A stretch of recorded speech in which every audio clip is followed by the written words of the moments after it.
Hey guys, what's up? It is Friday, April the 1st, April Fool's Day, 2011, and news stuff. What comes today in the greatness of updates is the behind-the-scenes April, obviously, since it's April the 1st. And the first update thingamabobber that's going to come this month is Livid Farm. Now, basically, the guy named Slokar Sea Runner, which is the pirate guy that you right-click to travel to Pirate Island to get to Lunar Island, will be cutting jade vines for this farm thing that he wants to do. His plan is to convince the Moon Clan tribe to make it even more dangerous than your average jade vine, and he plans on selling the Livid to Relica for gold. And some desperate fucking chick named Pauline Polaris is apparently charmed by Mr. Lokar and has been left to tend to the Livid Farm on Lunar Island. You can help her out by using lunar spells to fertilize the soil, cure the Livid, bunch them together, fix fence posts, and energize the tattered Pauline. You'll also receive magic, farming, crafting, construction, and agility XP for doing so. The Livid Farm is pretty ideal for those looking to train a number of skills at once. We'll see what the XP is on that, because apparently it's fast-paced, with plants growing and being harvested in a matter of seconds. So hopefully this is some good XP for these skills, like magic, especially considering it's hard to make any profit with magic now. So hopefully this is a fast training way with magic that you can get it up without having to worry about spending like 50 mil. You can help Pauline harvest. If you help Pauline harvest enough produce, you'll be able to unlock 8 new lunar spells. One is a remote farming spell, which allows you to check the status of your patches and cure them. Repair rune pouch, which is obviously repairing and reinforces your rune pouches. And you'll be able to deal a fiery death with Vengeance Group. It's like Vengeance Other, except it does it with a group.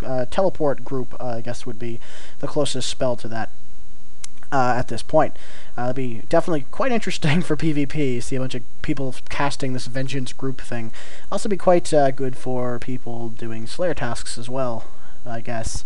If somebody has like a whole bunch of spells and they're all in one Slayer area or whatever, and it's a high-level monster. But anyway, unlock all the spells and you'll get wishes, which offer temporary effects as wide-ranging as vialing your herbs automatically, and raining seeds about your feet, sort of like the fruit bat does with fruit.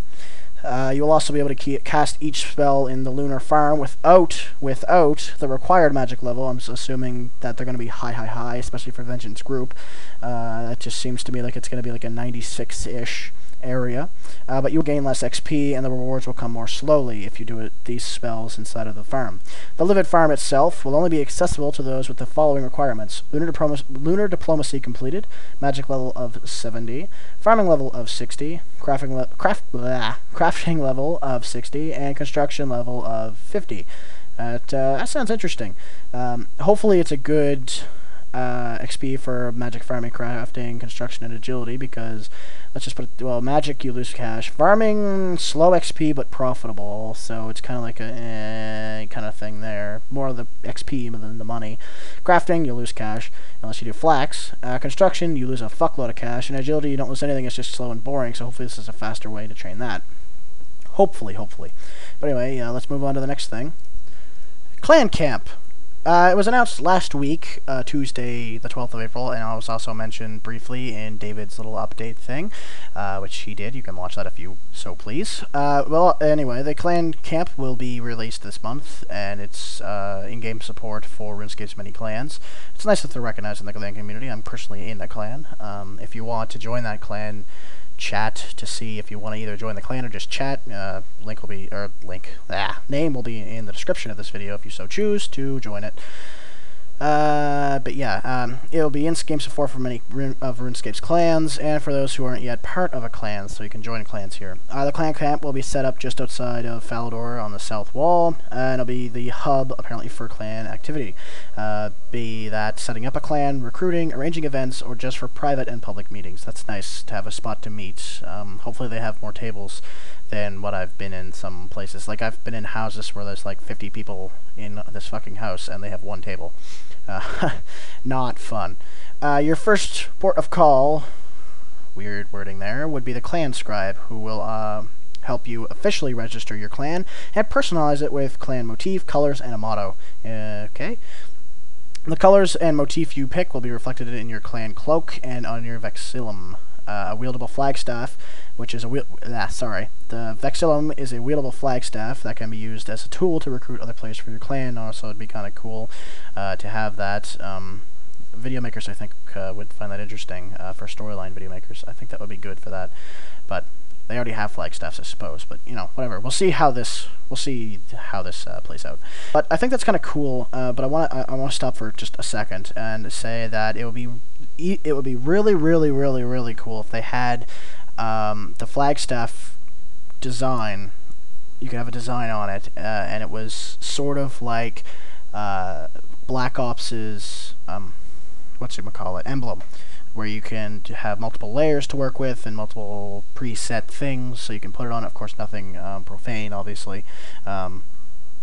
But I think that it would be a nice idea, and it would be a good update to RuneScape if they did that. I know they won't do it, but I think it would be pretty cool if they had something like the Black Ops emblem editor. That would be neat. Anyway, back to the update. Other features of the camp include the ability to set up public or private meetings, say by clan ranks. So if you want a private meeting of just generals, you can have that, or if you want a public meeting of everybody in the clan, you can have that. Also be... Other features also are setting up events and have clan votes, which is cool. Then there is the rated clan wars, with RuneScape's clans becoming fully recognized by the rest of the community. It will also be it will only be a natural to prove which is the best clan. To support all of these in-game tools, there will also be a website features to the RuneScape homepage, including a clan homepage, stats, high scores, and clan forums. That is fucking badass. My clan will never be in those high scores, but that is pretty neat. I have to admit, it'll be interesting to see when this update comes out. Hopefully it's first or second, so we can get right into it, because it looks like it'll be a big one, and it looks like it'll be a good one. Hopefully. But anyway, on to the next update, which is items kept on death changes. That's nice.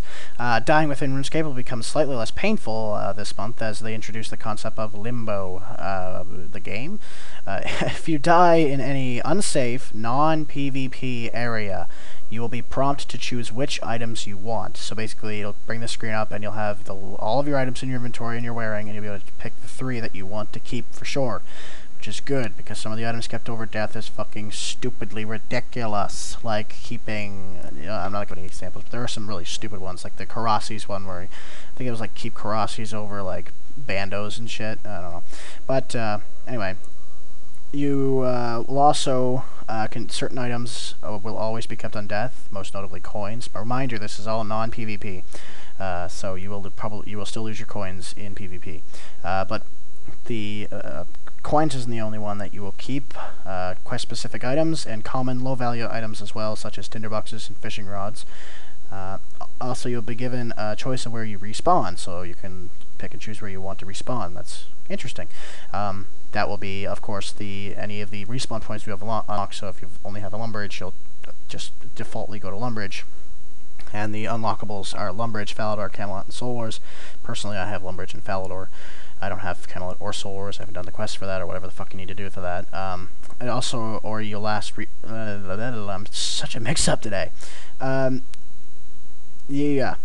So you can choose where you respawn at any of the places you unlocked, or your last respawn hub that you pass through, which is typically the last major city you visited, which is cool. That's nice, because, I mean, when I die, I'd like to run like fuck to my grave, and dying in Alcarad and respawning in Falador is sometimes a bitch, especially if I don't have a charged glory, which is kind of nice. So once you respawn, you'll be free to hunt down your gravestone and try to get the items that you did not keep. Please also note that the mechanic on this is the death mechanic used in the wilderness and other dangerous PvP activities will not be changing from how it currently is. Other than that, your most valuable items will be decided by the grand exchange price and not their alch value. Good. Because there's some items in the fucking grand exchange that alch for fucking nothing that are like 50 mil in the GE that you will lose over something else that's a fuckload cheaper. So it's good that they're now going by grand exchange price instead of the alch value, because it's a bitch when you lose something that is so fucking expensive, but their alch value is like 2 GP. So good. I'm glad that they're finally doing that. And next, God, there's a lot this month. Next on the list is Holly and Hawthorn, which is the Easter for 2011. Basically, I'm going to give a quick overview because this is starting to get long. The Queen of Snow hands over things to the Queen of Sunrise when spring comes through, and apparently somebody stole something called the Year Baton, which is normally a simple ceremony, and it's edging toward rivalry. Ooh. If you don't commune with the elements and track down the Year Baton, you could be trapped forever in winter. That would suck ass because I hate winter. I'm a Canadian and I fucking hate it. I look forward to summer. While all of this is going on, you'll be able to side with either winter or spring by chopping down these seasonal trees. Free players will be able to chop down holly trees to help bring some springtime, while members have the additional choice of chopping down these winter trees, called hawthorn trees. How original.